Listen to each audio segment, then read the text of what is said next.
জিদ্দার এই আপকামিং ছবি মানে জিদ্দার যে নেক্সট ছবি আফটার বুমেরাং সেই ছবিটা ডিরেক্ট করছেন না অভিজিৎ সেন, এটা শুধুমাত্র বেঙ্গল টকিজের ব্যানারে আসতে চলেছে ডিরেক্টর অন্য।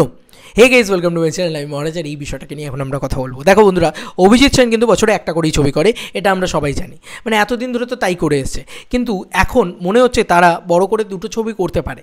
এবার দেখার বিষয় যে এই ছবিটা অভিজিৎ সেন করছেন নাকি অন্য কেউ করছেন, সেটাই এখন আমরা অ্যানালিসিস করব। প্রথমত বলছি যে অভিজিৎ সেন কিন্তু একটা স্ক্রিপ্ট লিখতে অনেকটা সময় নেন, সেটা কিন্তু অভিজিৎ সেনের একটা বড় টাইম প্রসেসের ভিতর দিয়ে যাচ্ছে। আমি যতদূর যা জানি অ্যানাউন্সমেন্ট উনি আগে করে দেন, কিন্তু তারপরে অতনু রায়চৌধুরী এবং অভিজিৎ সেন একসাথে বসেন একটা স্ক্রিপ্ট নিয়ে। এবার সেটা নিয়ে মানে অতনু রায়চৌধুরী কিন্তু একজন প্রপার প্রযোজক, ঠিক আছে, প্রযোজক মানে কিন্তু টাকা দিয়ে দেওয়াই শুধুমাত্র নয়, তার কিন্তু পুরোটাই একটা বড় ভূমিকা রয়েছে। কী স্ক্রিপ্ট হবে, কী লোক হবে, কী কাস্টিং হবে, কী বৃত্তান্ত হবে, কার সাথে কে যাবে। কারণ অতনু রায়চৌধুরী আমার যতদূর যা জানা আছে, পরাণ বন্দ্যোপাধ্যায়কে যখন নেওয়ার কথা বলা হয় মানে টনিকের ক্ষেত্রে, তখন কিন্তু পরাণ বন্দ্যোপাধ্যায়কে নেওয়ার কথাই বলা হয়েছিল, এবং প্রজাপতির ক্ষেত্রে কিন্তু প্রথমত পরাণ বন্দ্যোপাধ্যায়কেই ভাবা হয়েছিল, কিন্তু তারপরে কিন্তু অলরেডি প্রজাপতির ক্ষেত্রে কিন্তু অতনু রায়চৌধুরী বলে না এটা মিঠুন চক্রবর্তী করলে ভালো হবে বেশি। তো এই ইনপুটসগুলো কিন্তু অতনু রায়চৌধুরী থাকে, আমি যতদূর যা শুনেছি। এবার অতনু রায়চৌধুরী একজন খুব ভালো প্রযোজক, তো বেঙ্গল টকিজ যদি করে জিদ্দার সাথে কোলাবোরেশন, তাহলে কিন্তু একটা লং প্রসেস, মানে এমনটা নয় যে মার্চ মাসে শুটিং শুরু হচ্ছে যে ছবিটির কথা বলা হচ্ছে, সেটা কিন্তু তার মানে অনেক দিন ধরে বেঙ্গল টকিজের একটা প্রসেস ছিল। মানে এটা কিন্তু কখনোই নয় যে কিছু ছবি তো তৈরি থাকে ওদের কাছে, মানে এমন তো নয়, ওরা তো নানান ধরনের সাবজেক্ট নিয়ে আলোচনা করতে থাকে সবসময়। তো জিদ্দার সাথে যে প্রসেসটা ছিল সেটা কিন্তু অনেক দিন ধরে তৈরি ছিল গল্পটা এবং স্ক্রিপ্টটা, যে কারণে কিন্তু তারা মার্চ মাস থেকে শুটিং শুরু করতে পারছে। এবার অনেকেই এই কথাটা বলে দিচ্ছে, আমি দেখছিলাম বিভিন্ন পেজে লেখালেখি হচ্ছে, মানে গ্রুপে আর কি, যে অনেকে ভিডিও বানিয়ে বলে দিচ্ছে যে মার্চ মাস থেকে শুটিং শুরু। নেই ভাই, আমি কালকে ভিডিও বানিয়ে বলেছিলাম, আজকের ভিতরে সবাই ভিডিও বানিয়ে বলে দিয়েছে যে ইয়েস, জিদ্দার বেঙ্গল টকিজের সাথে মার্চ মাস থেকে শুটিং শুরু। আরে এদেরকে কি বলি বলো তো। যাই হোক, এবার এই ছবিটা কিন্তু ডিরেক্ট করার সম্ভাবনা অভিজিৎ সেনের আমার মনে হয় 80% চান্স আছে, 20% চান্স কিন্তু নেই। সেটা আমি আসছি সেই দিকে। অভিজিৎ সেন কিন্তু আমার মনে হয় যে আগে থেকে তৈরি একটা স্ক্রিপ্ট ছিল, গল্প ছিল, যেটা জিদ্দাকে ভেবে হয়তো তৈরি করা হয়েছিল।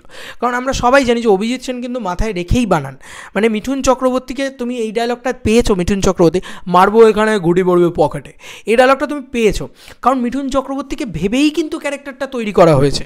এমনটা নয় যে একটা ক্যারেক্টার তৈরি করা হয়েছে তারপর সেখানে মিঠুন চক্রবর্তীকে প্লেস করে দেওয়া হয়েছে, এরকম বিষয়টা নয়, তাহলে কিন্তু অতটা মজা লাগতো না দেখতে। তুমি দেখবে অনেক কিছু এমন রয়েছে, যেরকম যোগিতা বালি, এই যে জোকটা রয়েছে শ্রীদেবী আর যোগিতা বালিকে নিয়ে, ওটা মিঠুন চক্রবর্তীকে ভেবেই করা। তো সেম জিনিসটা কিন্তু জিদ্দার ক্ষেত্রে, যে জিদ্দাকে ভেবেই তারা হয়তো একটা স্ক্রিপ্ট অলরেডি রেডি করে রেখেছিল। এবার সেটা জিদ্দাকে অ্যাপ্রোচ করা হয়, হয়তো জিদ্দা এতদিন রাজি ছিলেন না, বাট এখন রাজি হয়ে গিয়েছেন, যে কারণে ছবিটা মার্চ মাস থেকে শুটিং শুরু হয়ে যাবে। কারণ জিদ্দার হাতে আপাতত আর কোনো বড় ছবি নেই, যে কারণে ওই ছবিটা আগে শুটিং শুরু হয়ে যাবে, এবং তারপরে হয়তো মার্চ মাস থেকে এপ্রিল মাস, বেশি সময় তো লাগবে না, মার্চ মাস থেকে এপ্রিল মাস হয়তো এই ছবিটা শুটিং হবে, তারপরে এপ্রিল মাস থেকে জিদ্দা বস 3 শুটিং শুরু করবেন, এমনটা জিনিসপত্র হতে পারে।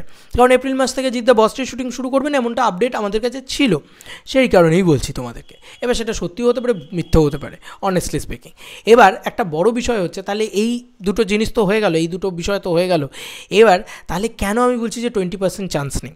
20% চান্স নেই হচ্ছে ওই যে অনেকটা সময় জুড়ে তো একটা গল্প লেখেন, তো আমার মনে হয় যে অতনু রায়চৌধুরী এবং অভিজিৎ সেন তারা যদি এখন বিজি হয়ে পড়েন একটা ইয়েতে, অন্য মানে দেবদার যে ছবিটা রয়েছে সেই ছবিটার গল্প লেখাতে, তাহলে কিন্তু সেই ছবিটার কিন্তু একটা সময় লাগবে। সেই কারণে কিন্তু অন্য ডিরেক্টরকে দিয়ে অতনু রায়চৌধুরী একটা ছবি করাতে পারেন জিদ্দার ইয়েতে, এবং সেই ছবিটা হয়তো অন্য ডিরেক্টর করলেন, অতনু রায়চৌধুরী অ্যাজ প্রডিউসার থাকলেন।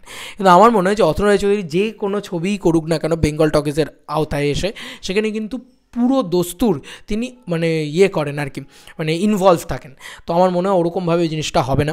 জিদ্দার ছবিটা যেহেতু আগে থেকে প্ল্যানিং ছিল সেই কারণে, আর এই ছবিটা শুটিং করার পরে, এই ছবিটা ফ্লোরে চলে যাওয়ার পরে কিন্তু এডিট আউট হতে বাকি থাকে, সেটাতে খুব একটা বেশি ব্রেন লাগে না।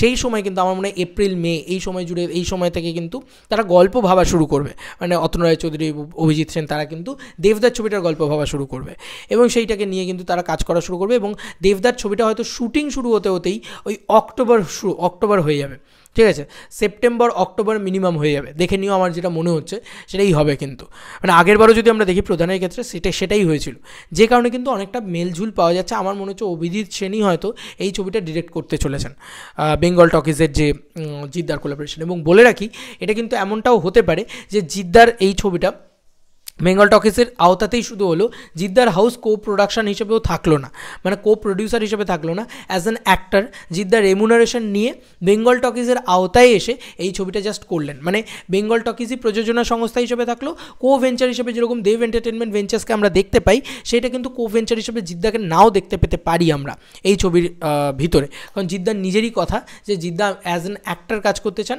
অ্যাজ প্রোডাকশন হাউস নয়। তো এবার অ্যাজ প্রোডাকশন হাউস হয়তো তিনি কোলাবোরেটর নাও করতে পারেন বেঙ্গল টকিজের সাথে। তোমাদের কার কি মতামত এই এন্টায়ার ভিডিওটাকে নিয়ে জানিও কমেন্ট সেকশনে। চলো বন্ধুরা, নতুন কোনো ভিডিওতে দেখা হবে, বাই বাই।